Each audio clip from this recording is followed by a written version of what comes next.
नमस्कार, मैं कमलेश कबीर आपका एक बार फिर स्वागत करता हूं इस नए एपिसोड में। आज के इस एपिसोड में हम बात करेंगे मिडिल ईस्ट की। इस वक्त जो कोहराम मचा हुआ है, पूरा देश पूरी दुनिया उसको देख रहा है। सवाल खड़ा यह होता है कि अमेरिका और इजराइल दोनों ने मिलकर ईरान के ऊपर जो यह हमला किया उससे क्या मिला और उसको लेकर क्या चाहिए था। अब इसको लेकर, क्योंकि युद्ध जो है वो ईरान, इजराइल, अमेरिका के बीच चल रहा है, लेकिन भारत में इसकी जो प्रतिक्रिया आ रही है वो दोनों तरफ से आ रही है। अब दोनों तरफ से क्यों आ रही है, हम उसके ऊपर जाएं उससे पहले थोड़ा सा पटकथा समझ लेते हैं। इजराइल पड़ोस के लगभग 7 मुस्लिम देशों से घिरा हुआ है। अब एक तरफ ओआईसी जिसमें 57 मुस्लिम देश है, वो एक तरीके से संगठन की बात करते हैं, लेकिन इस युद्ध ने इस कौम का वो चेहरा भी जो है वो सामने लाकर खड़ा कर दिया। हालांकि फॉरेन डिप्लोमेसी में, फॉरेन अफेयर्स में ना तो मैं जो है वो ज्यादा काम करता हूं, ना मैं जो है वो इसको ज्यादा समझने की कोशिश करता हूं, क्योंकि इस दुनिया का एक ही नियम है, और वो नियम है जिसकी लाठी उसकी भैंस। जिसके पास ताकत है, जो कमजोर है वो हारेगा और वो उसके ऊपर दबाव बनाएगा। तो अमेरिका सुपर पावर है, तो अमेरिका ने जिस तरीके से वेनेजुएला के राष्ट्रपति को उठाया और एक तरीके से वेनेजुएला पे कब्जा किया, ठीक ऐसे ही वो अब क्यूबा को लेकर भी जो है वो धमकी दे रहा है। ईरान को लेकर आपने देखा वो पहले से ही जो है वो इस तरीके की बात कर रहा था। तो ये उसी चेन में जो है वो जुड़ा हुआ एक आप देख सकते हैं। और इजराइल की जब हम बात करते हैं तो इजराइल तो 1948 से लगातार जो है वो युद्ध के मैदान में ही रहता है। अब सवाल यह उठता है कि ईरान और इजराइल में फर्क क्या है। तो ईरान और इजराइल में फर्क यह है, अगर आप खामनेई के स्टेटमेंट को ही देखोगे तो वो लगातार स्टेटमेंट देते हुए नजर आते थे कि इजराइल को इस नक्शे में ही नहीं होना चाहिए, उसका वजूद खत्म कर देना चाहिए। लेकिन पलटकर अगर आप इजराइल के नजरिए से देखते हो तो इजराइल जो है वो हमेशा यह चाहता था कि उसको खतरा है कि ईरान अगर परमाणु शक्ति बन जाएगा तो फिर वो इजराइल के लिए घातक सिद्ध हो सकता है। तो उससे कैसे निपटना है, ये दोनों में जो है वो मूलतः अंतर इसमें देखा जा सकता है। तो अमेरिका ने जो करना था वो किया, जो उसको सूट करता है। अब एंड ऑफ द डे अगर हम देखें तो सबसे बड़ी बात थी कि खामनेई को न्यूट्रलाइज कर दिया जाए। तो खामनेई मारा गया, पहले ही अटैक में मारा गया। अब सवाल यह उठता है कि ये युद्ध कब तक। तो अभी तो इसके रुकने के आसार दिखाई नहीं देते। अब सवाल यह है कि क्या रिजीम भी चेंज होगा। तो रिजीम अगर ईरान के नजरिए से ही देखते हैं तो ईरान का जो नजरिया है वो ये है कि कुछ लोग भले ही जो है वो जश्न मना रहे हो, लेकिन ईरान में इस तरीके का विद्रोह अभी सड़क पर उतर कर आया हो वो नजर नहीं आता।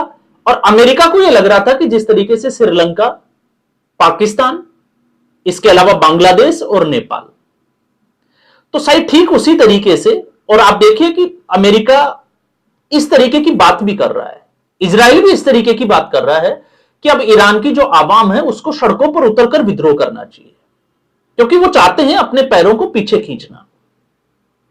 अब ऐसी सूरत में क्या जनता विद्रोह करेगी, और ये इसी पर निर्भर करेगा कि ये युद्ध कितने दिन चलेगा। हालांकि ईरान अमेरिका के सामने ज्यादा समय तक टिक पाएगा, इजराइल और अमेरिका के सामने ऐसा जो है वो नजर तो नहीं आता।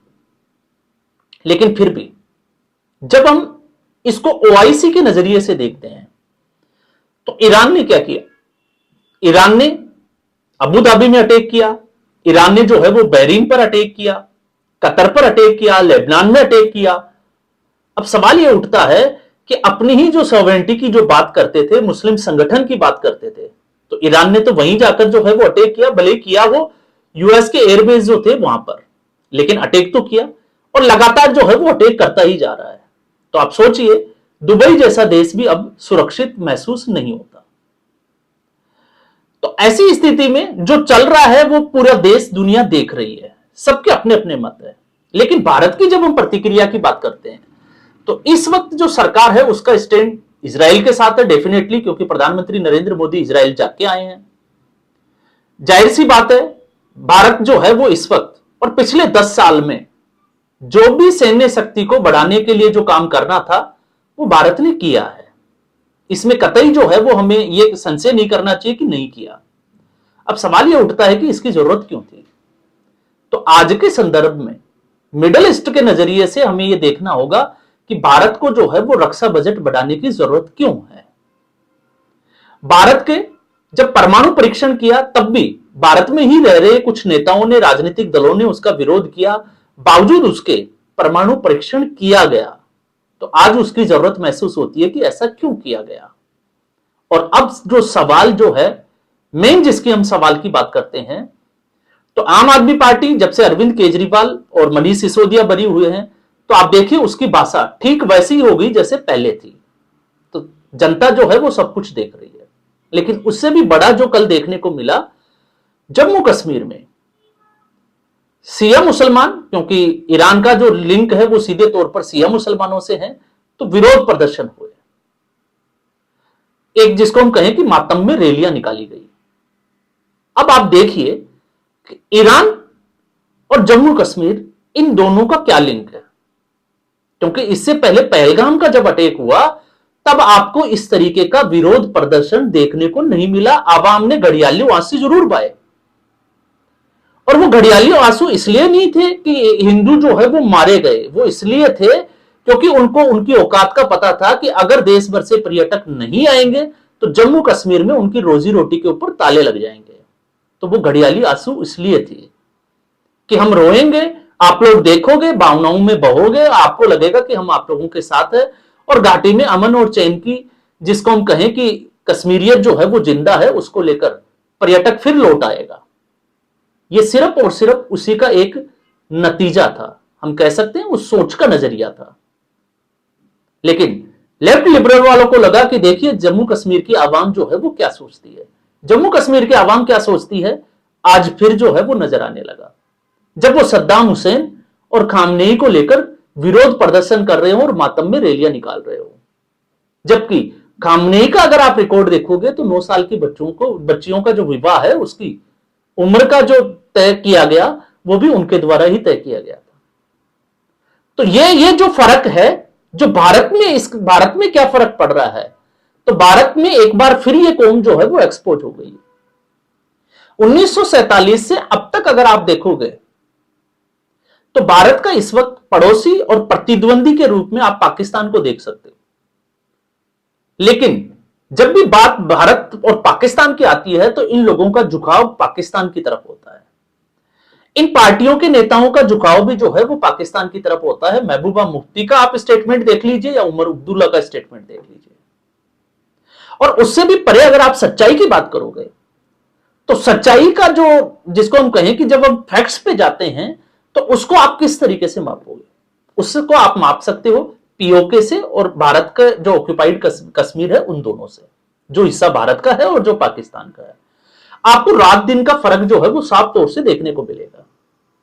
और इस 10 साल में सरकार ने जिस तरीके से विकास कार्यों के लिए पैसा बाया, पिछले 60 साल में किसी भी सरकार ने जम्मू कश्मीर के लिए ऐसा नहीं किया। 370 हटने के बाद में पत्थरबाजी की घटनाएं जो है वो ना के बराबर कर दी, आपने ये देखा ही है। और आतंकवाद किस तरीके से सिमटकर छोटे से एक, जिसको हम कहें कि हिस्से तक रह गया है। नक्सलवाद का क्या हुआ वो आपने देखा। लेकिन बावजूद इसके इस कौम की आप सोच देखिए कि इस तरीके की परियोजनाओं के बावजूद भारतीय जनता पार्टी को और भारतीय जनता पार्टी के खिलाफ घाटी के लोग जो है वो किस तरीके से खड़े हो जाते हैं।